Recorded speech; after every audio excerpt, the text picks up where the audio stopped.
लोकसभा चुनाव के ऐलान से पहले गरज रहे थे, दावा कर रहे थे कि इस बार विपक्ष को खाता भी नहीं खोलने देंगे। चुनाव भले ही गर्मी में हो रहा है, लेकिन चुनाव से पहले ही विपक्ष की सारी गर्मी निकाल देंगे। लेकिन फिलहाल तो गर्मी बीजेपी की निकल गई है। यूपी में बीजेपी को जबरदस्त नुकसान हुआ है। नुकसान ही नहीं हुआ, बल्कि सीधे सीधे यूपी में बीजेपी की बड़ी हार हुई है और इसी हार के चलते देश में भी बीजेपी को हार का सामना करना पड़ा है। नरेंद्र मोदी नैतिक रूप से तो लोकसभा का चुनाव हार चुके हैं, लेकिन हार कर भी उन्होंने सरकार बना ली है। लेकिन अब हार के कारणों की तलाश के सहारे पार्टी के अंदर अपने विरोधियों को निपटाने का प्लान तैयार किया जा रहा है। बीजेपी में इस समय नरेंद्र मोदी को कोई चुनौती देता अगर दिख रहा है तो वो यूपी के सीएम योगी आदित्यनाथ माने जा रहे हैं। और इस बार जिस तरह से बीजेपी को यूपी में हार मिली है, पार्टी दूसरे नंबर पर पहुंच गई है। उसके बाद अब मोदी के पास मौका भी है कि वो योगी को किनारे लगा दे और इसकी कोशिश शुरू भी हो गई है। वैसे तो योगी आदित्यनाथ को हटाने की तैयारी 6 महीने पहले से ही शुरू हो गई थी।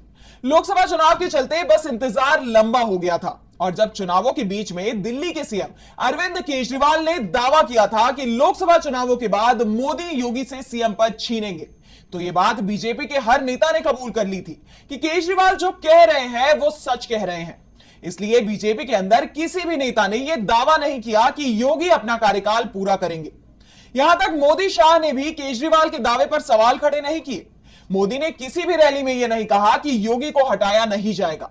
यानी उन्होंने साफ कर दिया था कि जो बात उनके मन में चल रही है वो ही केजरीवाल ने सार्वजनिक कर दी। इंडिया गठबंधन की रैलियों में तो खुलकर नारे लगाए जा रहे थे कि योगी का बोरिया बिस्तर बनने वाला है, उन्हें वापस गोरखपुर जाना पड़ेगा। और अब लोकसभा चुनाव के बाद इंडिया गठबंधन का दावा सच होता दिखाई दे रहा है। योगी ने जब चुनाव परिणाम के मंथन के लिए कैबिनेट की बैठक बुलाई तो दोनों डिप्टी सीएम बैठक से गायब रहे।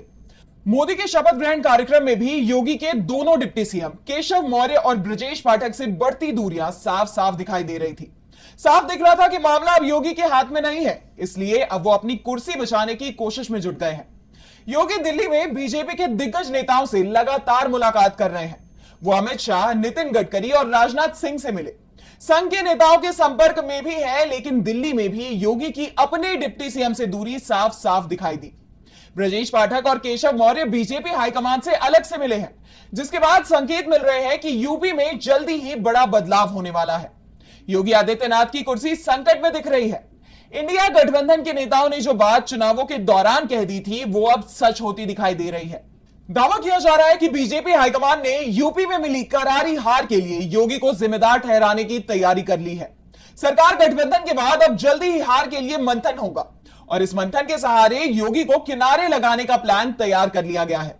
योगी आदित्यनाथ को भी इस प्लान की खबर है और इसीलिए वो अपनी कुर्सी बचाने की कोशिश में जुटे हुए हैं। लेकिन यह साफ है कि इस बार योगी की कुर्सी बचती नहीं दिख रही है। वैसे दावा तो यहां तक किया जा रहा है कि अगर यूपी में बीजेपी को 70 सीट भी मिल जाती तो भी योगी का हटना तय था,